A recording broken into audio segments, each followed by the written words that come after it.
You're tuning into Black and White Sports on YouTube. The no-holds-barred truth on sports. The main event starts now. I am back, Rodriguez, for Black and White Sports 2. If you're new to the channel, hit the subscribe button, like, comment. Let me know what you think about this in the comments section. Pat McAfee, as we know, Pat McAfee just scored a massive, and I do mean massive, deal with ESPN. $85 million over 5 years. That puts him about $5 or $6 million a year above Stephen A. Smith, which was their highest paid in-studio personality. And it puts him up in the Joe Buck, Troy Aikman, Kurt Herbstreit, actual live sports analyst Tony Romo atmosphere, which is rarefied air in sports today. Yeah, I mean, Pat McAfee is probably literally one of the top 6 to 8 highest paid people in all of sports. He's, of course, built his brand. He's got a massive podcast, and he built his brand here on YouTube. I know many of us not thrilled that he's going to a platform that, well, you know, we purposely watched Pat's show because he wasn't on that platform. So that did help him grow, and I'm going to be very interested to see how that's going to translate, all right, over, and how many people are going to be willing to go back to the House of the Mouse to watch Pat's show. Well, the other thing that Pat McAfee has been involved with for quite some time, and he's actually really good. He had a really good appearance during Wrestlemania. He, of course, is involved with the WWE, and he's made some comments about his future, but he also revealed something rather interesting. He asked Vince McMahon for advice in all of this when dealing with networks. Now, we know Vince has very publicly had to deal with all kinds of iterations of networks over the years. Whether it was Fox Sports, he's dealt with NBC back in the Saturday night main event days. Peacock is now, the WWE Network is involved with NBC Peacock. USA Network, formerly, now I think Spike. I don't know if Spike still exists or not. That used to be the Nashville Network back in the day, TNN. That's the old days of Raw, right? Well, and Sci-Fi. We can throw Sci-Fi in there, too, because of ECW. Well, anyway, Pat McAfee has revealed that he asked Vince McMahon and leaned on Vince McMahon's ear for advice in all of this. Now, that doesn't mean I can't necessarily see Vince say, go to ESPN, but I think on more how to interact and deal with these networks during negotiations. So I thought that was kind of revealing. Pat McAfee comments on WWE Future after reportedly signing with ESPN for $85 million. Former WWE SmackDown commentator Pat McAfee has reportedly signed a 5-year deal with ESPN for $85 million. The Pat McAfee Show will be moving to the ESPN platform later this year as part of the deal.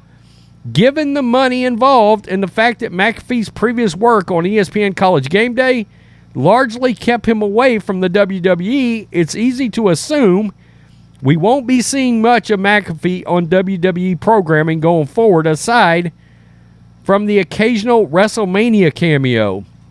However, during an interview with SI Media's Jimmy Trana, Pat made it clear that he loves the WWE and is trying to figure out a way to get back onto its programming.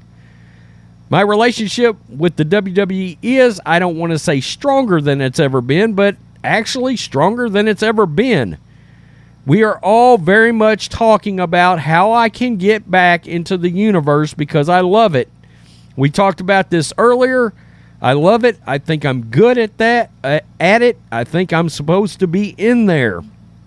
I understand why people are doing things. I think that's why commentating was a good spot for me, along with Michael Cole, the greatest of all time. The greatest of all time? Question mark. Jim Ross, dude. Good old JR. That's all I've got to say. And it's not even close. Getting to be stunned by Stone Cold Steve Austin, I lived out like a dream after dream after dream over there. I love that place. Our relationship's very strong, so I think we're working. We're trying to figure it out. It might not be easy to figure out how to make it work, but McAfee's response at least provides some strong sense of optimism regarding his relationship with the WWE going forward. Now, let's go over, that was CagesideSeats.com. Let's go over to WrestlingInc.com. Now, this is where he admitted some rather interesting things when dealing with ESPN. McAfee admitted he went to WWE CEO and Executive Chairman Nick Khan and Vince McMahon, respectively, for advice during his negotiations with the network. Quote, "We're all still very much in contact with each other," he said, rattling off a list of names including Michael Cole, Triple H, Khan, and McMahon. Both Khan and McMahon were said to be very receptive to his questions, with McAfee adding, quote, "Vince gave me a stern do not for one thing that I was thinking about doing, while negotiations with an unnamed network weren't going quite the way we had hoped." He had hoped. Notably, it only took McMahon a couple of hours or so to respond. As for Khan, Nick Khan was like a ghost in this thing. McAfee continued, noting that his relationship with many of the members of the sports media. McAfee has been a commentator on SmackDown as well as a part-time wrestler in the past.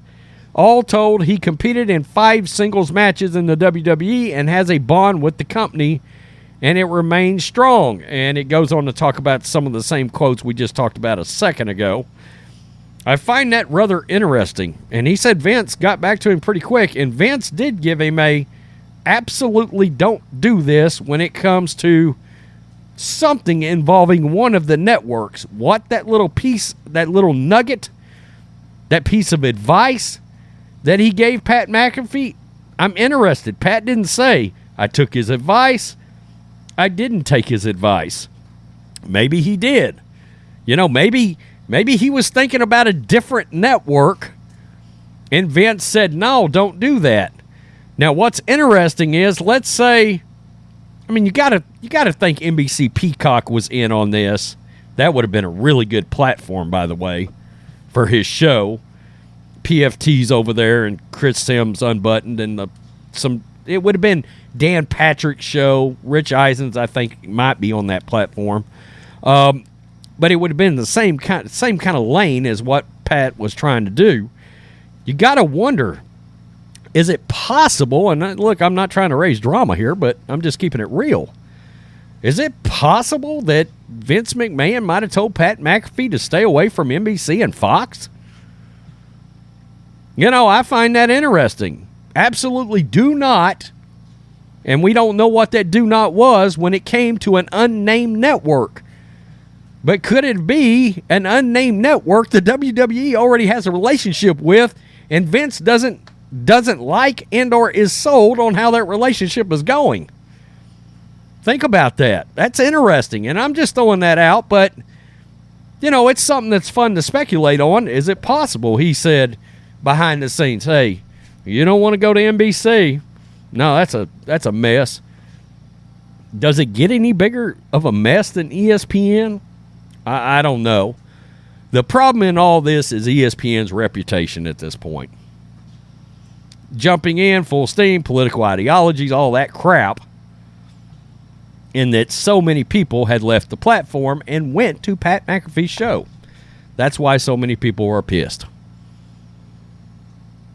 I don't know. Tell me what you think, Black and White Sports 2 supporters. Interesting.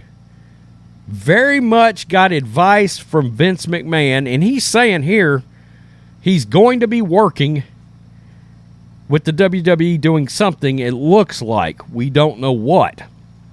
My guess is some brief wrestling hits, you know, coming into the ring, showing up when they're around town, wherever he's at. I show up, commentate a match, jump in the ring, do a little something, get stunned, get out of the ring, that kind of thing. That's fine. That stuff's interesting too. It's got its place in sports entertainment. Peace. I'm out. Till next time. Thanks for watching the show. Be sure to like, comment, and subscribe.